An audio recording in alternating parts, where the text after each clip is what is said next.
General Kenobi. Hi.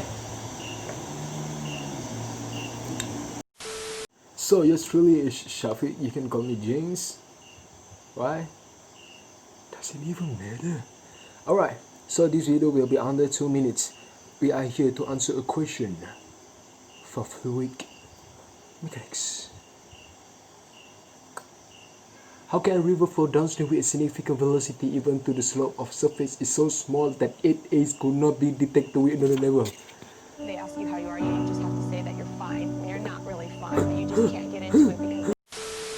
Firstly, I need to answer this basic on the basic principle of the basic of the basic of the basic of fluid principle. I don't even know. Oh.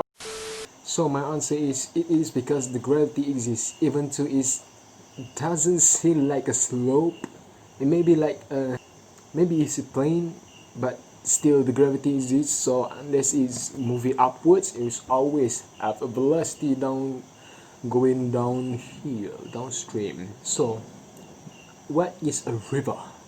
River has water. Water is liquid. Liquid is groups of molecules that can move relative to each other, but the volume remains relatively constant because of the strong cohesive forces between the molecules. As a result, a liquid takes the shape of the container it is in, and it forms a free surface in a larger container in a gravitational field.